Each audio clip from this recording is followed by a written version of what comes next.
Assalamualaikum warahmatullahi wabarakatuh. Salam sejahtera untuk kita semua.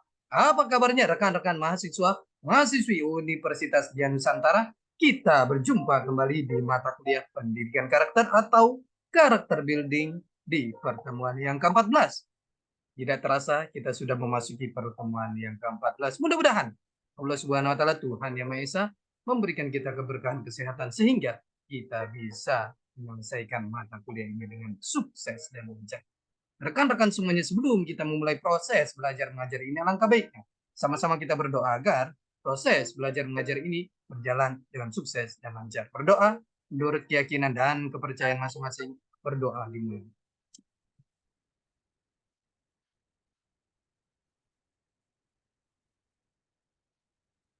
Selesai.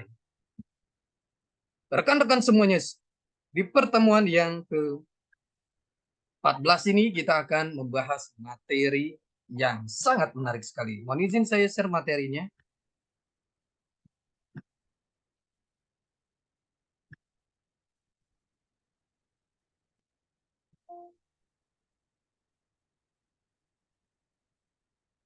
Di pertemuan yang ke-14 ini kita akan membahas materi mengenai konsep-konsep manajemen dalam dunia kerja. Konsep-konsep manajemen dalam dunia kerja. Pengertian perencanaan sumber daya manusia. Perencanaan merupakan pengambilan keputusan sekarang tentang hal-hal yang akan dikerjakan di masa depan. Menurut Sikula, yaitu didefinisikan sebagai proses menentukan kebutuhan tenaga kerja dan berarti mempertemukan kebutuhan tersebut agar pelaksanaannya berintegrasi dengan rencana organisasi. Menurut George Milkovic dan Paul C. Nystrom, yaitu proses peramalan, pengembangan, pengimplementasian, dan pengontrolan yang menjamin perusahaan mempunyai kesesuaian jumlah pegawai, penempatan pegawai secara benar, waktu yang tepat, yang sangat bermanfaat secara ekonomis. Hal-hal penting tentang perencanaan SDM yaitu isu SDM adalah hal yang penting dan mendasar dalam perusahaan secara luas.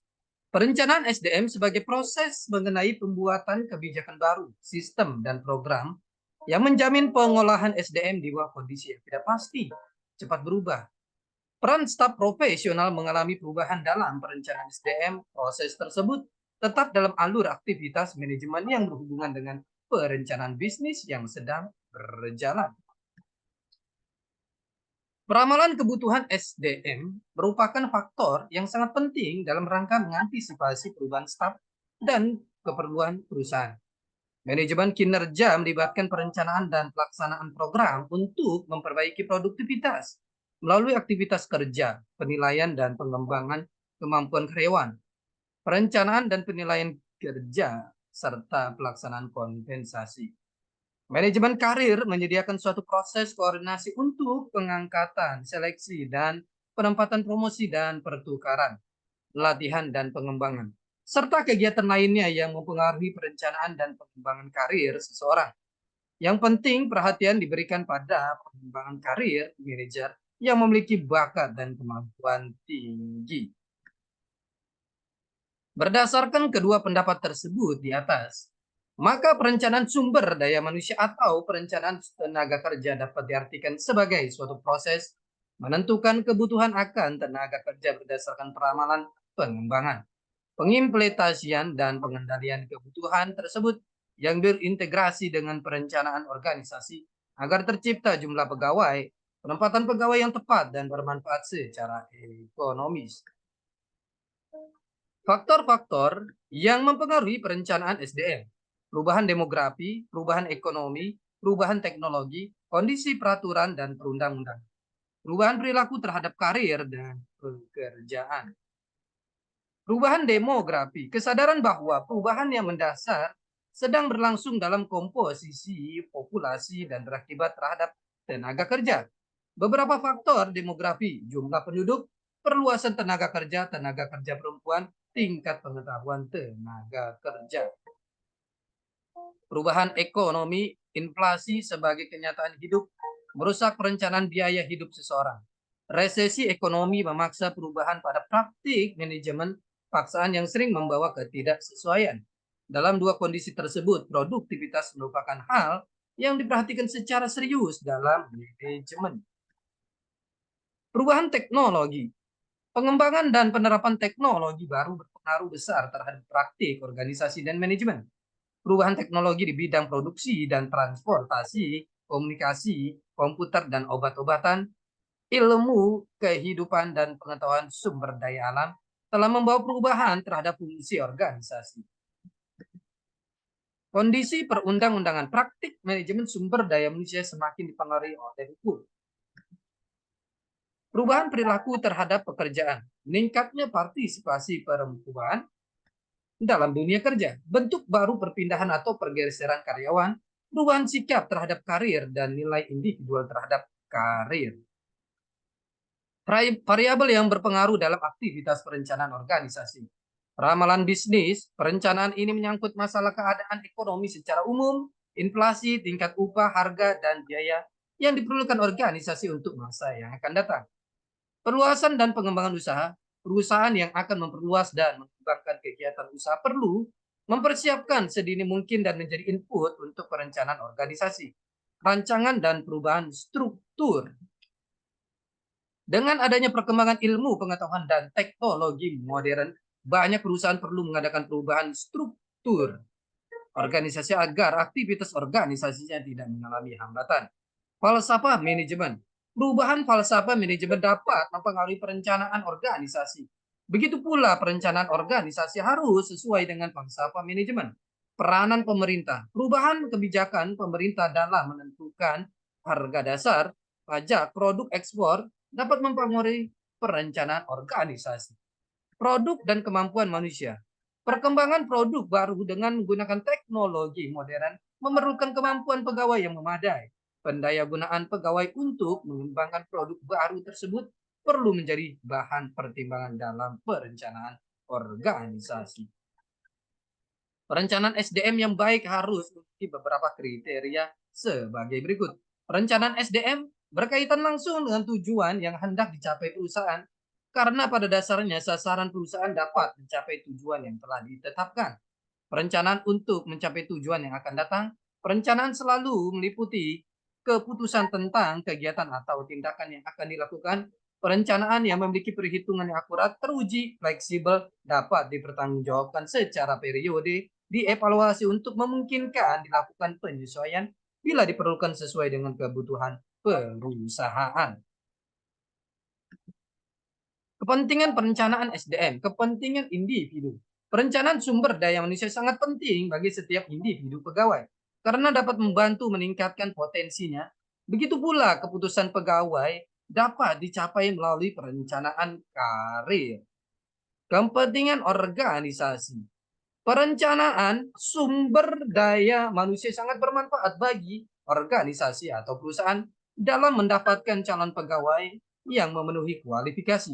Dengan adanya perencanaan sumber daya manusia dapat dipersiapkan calon-calon pegawai yang berpotensi untuk menduduki posisi manajer dan pimpinan puncak untuk masa yang akan datang.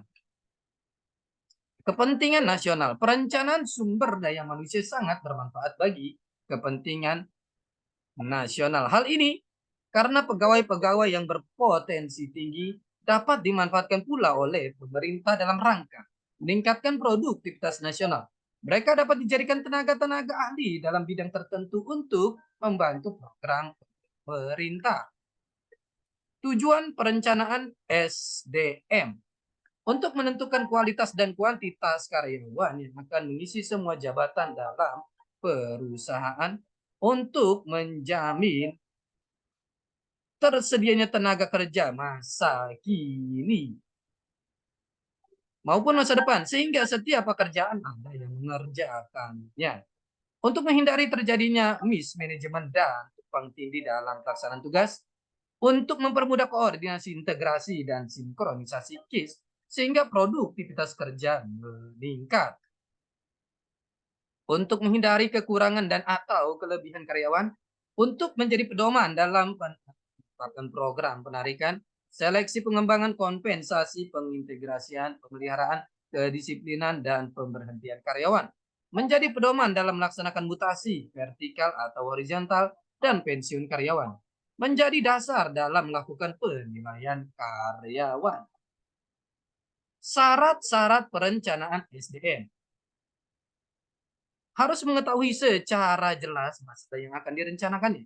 Harus mampu mengumpulkan dan menganalisa informasi tentang SDM. Harus mempunyai pengetahuan luas tentang job analisis, organisasi, dan situasi persediaan SDM. Harus mampu membaca situasi SDM masa kini dan masa mendatang. Mampu memperkirakan peningkatan SDM dan teknologi masa depan. Mengetahui secara luas peraturan dan kebijaksanaan perburuan pemerintah. Perencanaan SDM harus baik dan benar supaya pembinaan dan pengarahan karyawan efektif dan efisien dalam melakukan tugas-tugasnya. Ciri-ciri SDM yang baik dan benar antara lain sebagai berikut. Rencana harus menyeluruh, jelas, dan mudah dipahami oleh karyawan. Job description. Setiap personel jelas dan tidak terdapat tumpang tindih dalam pelaksanaan kerja. Kualitas dan kuantitas serta penempatan karyawan sesuai dengan kebutuhan perusahaan. Rencana harus jelas. Rencana harus secara jelas menetapkan karyawan, hubungan kerja, saluran perintah, dan tanggung jawab.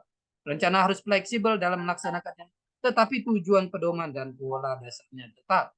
Rencana harus mengatur tentang mutasi vertikal horizontal, peraturan dan sanksi, hukuman, pengembangan, cara penilaian, dan yang dinilai, dan lain-lain. Dalam rencana harus terdapat secara jelas hak dan kewajiban para karyawan. Rencana harus menjadi pedoman, kejelasan tugas pendorong, semangat karyawan. Rencana harus dapat digunakan menjadi alat kontrol yang baik. Rekan-rekan semuanya, ini adalah pertemuan kita yang ke-14. Kita akan berjumpa di pertemuan-pertemuan selanjutnya. Tetap semangat belajar untuk mencapai kesuksesan. Salam sehat selalu. Assalamualaikum warahmatullahi wabarakatuh.